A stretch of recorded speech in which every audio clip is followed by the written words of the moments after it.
Mister and Mrs Parshuram, ये तो आप जानते ही हैं कि शालिनी जो है उसके घर में शादी हो रही है। अब जरा सोचिए, आपके घर की शादी और आपके हस्बैंड ना आए शादी के फंक्शंस में और शादी वाले दिन, तो जाहिर सी बात है कि घर वाले तो ताने सुनाएंगे ही। तो कुछ ऐसा ही हो रहा है शालिनी के साथ। हेलो, कहाँ हो तुम? शादी हो गई, अभी तक आए ही नहीं हो। आ रहा हूँ, अभी आ रहा हूँ। ठीक है, सच में आ रहे हो ना? दुनिया का प्राइम मिनिस्टर या कोई डॉक्टर भी इतना बिजी नहीं रहता होगा जितना तेरा पति परमेश्वर है। इससे अच्छा तो वो खुद ही एक्सेप्ट कर ले कि वो इस सिचुएशन को निग्लेक्ट कर रहा है। यहाँ आने से हर कोई सवाल करता है, शालिनी का पति क्या करता है, शालिनी का पति कितना कमाता है। मैं आखिरी बार कह रही हूँ, मैं अपने पति के बारे में कोई भी अनाप शनाप नहीं सुनूंगी, बिल्कुल नहीं सुनूंगी मैं। शालिनी अपने बच्चों के साथ अपने मायके आई है। अब उसकी कजिन सिस्टर की शादी है, तो ऐसे में न्योता मिला शिव प्रसाद के साथ आने का शादी में। अब शालिनी तो जानती है कि शिव प्रसाद नहीं आएगा इस शादी में, इसीलिए उसने अपने घर वालों का दिल रखने के लिए ये सोचा कि चलो मैं ही चली जाती हूँ बच्चों के साथ। अब शादी में वो आ तो गई कि धीरे धीरे उसने सारे फंक्शन भी अटेंड किए, लेकिन अब मेन शादी वाले दिन शिव प्रसाद ने कहा वो नहीं आएगा। वो तो अपने इंश्योरेंस एजेंट है, बीमा एक कमीशन एजेंट है, तो अपनी जॉब में बिज़ी है।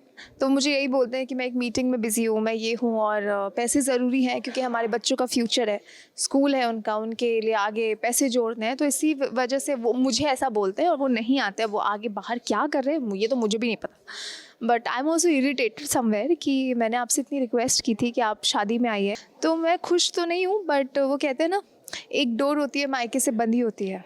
तो अपनी बहन की खुशी की खातिर सबने रिक्वेस्ट किया। मेरे डैडी खुद घर पे आके उन्होंने कार्ड दिया मेरे हस्बैंड को, तो उसका मान रखते हुए मैं आ गई। शालिनी बार बार फोन कर रही है और इसी के साथ उसकी चचेरी बहन आरुषि उसे ताना भी मार रही है। दुनिया का प्राइम मिनिस्टर या कोई डॉक्टर भी इतना बिजी नहीं रहता होगा जितना तेरा पति परमेश्वर रहता है। इससे अच्छा तो वो खुद ही एक्सेप्ट कर ले कि वो इस सिचुएशन को निग्लेक्ट कर रहा है। यहाँ आने से हर कोई सवाल करता है, शालिनी का पति क्या करता है, शालिनी का पति कितना कमाता है। अब मायके में अगर पत्नी के साथ उसका पति ना जाए तो सच में लोग बातें तो करते ही हैं। फिर पति के साथ मायके जाना सम्मान से कम थोड़ी ही होता है। अब शालिनी को बुरा तो लग रहा है, क्योंकि मेरे पति के बारे में कोई कुछ भी अनाप शनाप बकता है, चाहे वो मेरे मायके वाले ही क्यों ना हो, मैं वो ले नहीं पाती हूँ। I am not able to stand that. So वही बस मेरी एक बहन है आयुषी, वो गॉड, वो कहते हैं ना जो टैंड्रम वाले बच्चे होते हैं जिनको ऐसे देखते हैं, अरे तुम लोग हमारे क्लास के लोग नहीं हो, तो उसको ये मौका बार बार मिल जाता है मुझे नीचा दिखाने का, मेरे पति को नीचा दिखाने का। सो उसी बात को लेके तू मैं होती रहती हूँ। यहाँ पर ताने देने वालों की भी कमी नहीं है। वो तो भला हो कि काकू और शालिनी की माँ ने उसकी साइड ली, वरना आज तो शालिनी रो ही पड़ती। अब घर के अंदर इतना बड़ा हंगामा हो रहा है औरतों के बीच। शालिनी को नहीं पता कि बाहर उसका पति शिव प्रसाद, जो परशुराम भी है, वो नहीं छोड़ेगा उन लोगों को जिसने उसकी पत्नी पर हाथ डालने की कोशिश की है।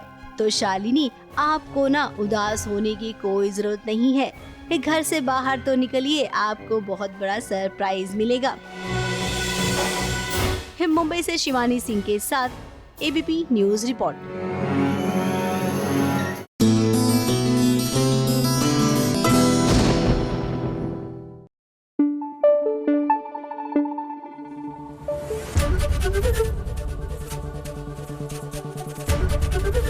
एबीपी न्यूज आपको रखे आगे।